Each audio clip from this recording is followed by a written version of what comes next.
جو ساری زندگی نافرمانی کر کے اس کو منانے کا خیال آیا، جوانی میں تو بہت اعلیٰ چیز ہے، ساری زندگی وہ کیا کرتا ہے؟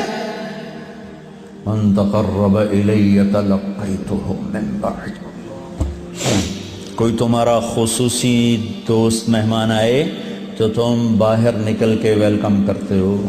عام لوگ ملنے آئے تو اپنے کمرے میں ہی، لیکن کوئی خصوصی پتہ چلے تو بھاگتے ہو، جلدی سے جا کر دروازے پر کھڑے ہو تو گاڑی کا دروازہ کھول دو، بس ساتھ لے کر آتے ہو۔ وہ شہنشاہ کہہ رہا ہے زندگی بھر کے گناہ لے کر کوئی مرد عورت جب مجھے منانے آتا ہے تو میں آگے بڑھ کے اس کا استقبال کرتا ہوں، آگے بڑھ کے، وہیں بیٹھے ہوئے آگے بڑھ کے، تلقیتہ من بعید، میں خود آگے تک جاتا ہوں اسے ساتھ لے کے۔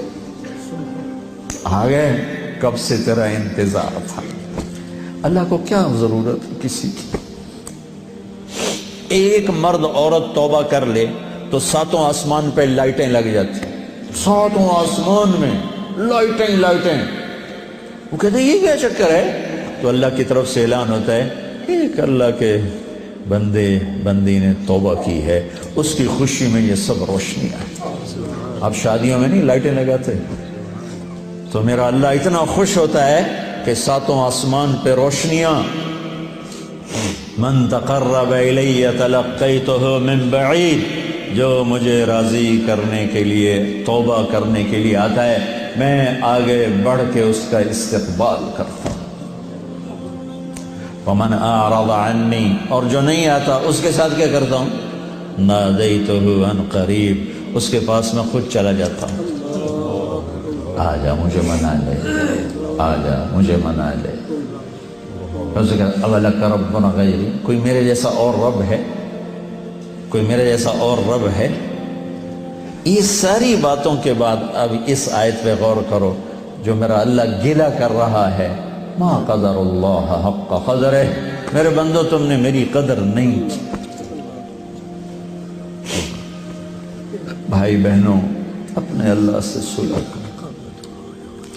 یا ایھا الانسان ما غرک بربک الکریم الذی خلقک فسواک فعدلک فی ای صورت ما شاء رکبک۔ انسان، کیا ان الفاظ میں کیا پیار ہے، کیا شہد ٹپکتا ہوا ہے۔ چھتے سے شہد ٹپکتا ہے، اللہ کی قسم، یا ایھا الانسان، صرف اس ایک بول میں ساری دنیا کا شہد بھروں، اس سے بھی اس میں مٹھاس زیادہ ہے۔ اور پھر یہاں یا ابن آدم یا ایھا الانسان، خطاب ایمان والوں سے نہیں ہے، تقوی والوں سے نہیں ہے، اے انسان، انسان، انسان۔ اور لگا رہا تو یہ تو بتا کہ تو مجھے چھوڑ کے کہاں جا رہا ہے، تجھے میرے بارے میں کس نے دھوکہ دے دیا؟ اولاد ماں باپ سے بدگمان ہو جائے تو ماں باپ پہ کیا گزر۔ میں نے ایک منظر دیکھا ہے، میں موت تک نہیں بھول سکتا۔ ایک بیٹا باپ سے کہہ رہا تھا تو آج تک میرے واسطے کی بنایا ہے؟ بیٹا باپ سے کہہ رہا تھا، میں دیکھ رہا تھا باپ بیٹے کے ایکسپریشن، بیٹے کے چہرے پر غضب، غصہ، تو آج تک میرے واسطے کی کیتا ہے، تو آج تک میرے واسطے کی بنایا ہے۔ ہوئے ہوئے ہوئے ہوئے ہوئے، میں اب رو رہا ہوں، 40 سال پرانی بات، کہ جو اس باپ کے چہرے پر جو ایک غم تھا، ایک رنج تھا کہ میرے ہتھاں دا بال اج مینوں آدا، تو میرے واسطے کی بنایا ہے؟ جو اس باپ کے چہرے پر ایک کرب تھا، وہ صرف اتنا کہہ رہا تھا، اچھا میرا پتر، کوئی بات نہیں کر رہا تھا، میں اتنی کہہ رہا تھا، اچھا میرا پتر، اچھا میرا پتر۔ پتر ہماری زبان میں بیٹے کو کہتے، اچھا میرے بیٹے، اچھا میرے بیٹے۔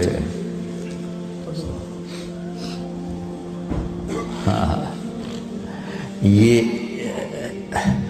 یا ایھا الانسان میں اللہ یہ کہہ رہا ہے میرا بندہ میرے بارے میں دھوکہ کھا گیا، میرے بارے میں بدگمان ہو گیا ہے، کیا ہو گیا ہے؟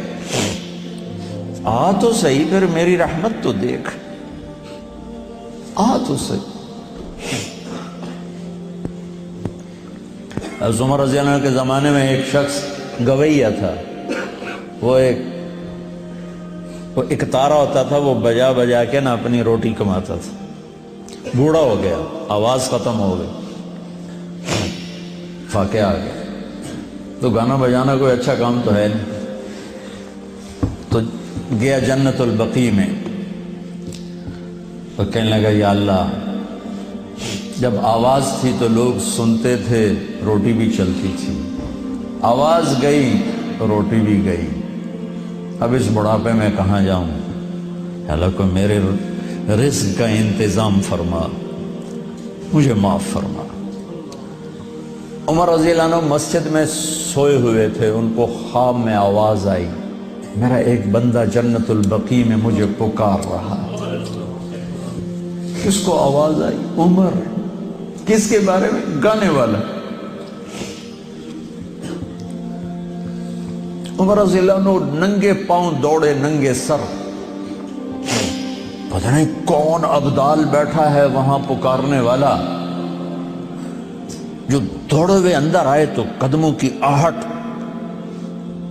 تو وہ گویے کی نظر پڑی، عمر آ رہے اور دو ننگے سر ننگے پاؤں، نے کہا ابھی آج میری خیر نہیں۔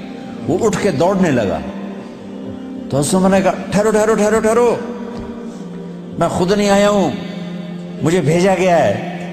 کہ کس نے بھیجا ہے؟ کہ جس سے پکار رہے ہو اسی نے۔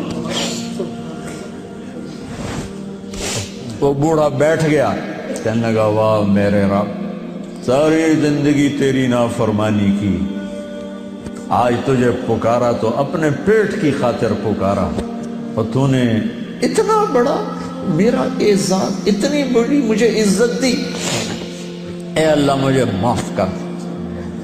اس کی چیخ نکلی اور مر گئی۔ عمر رضی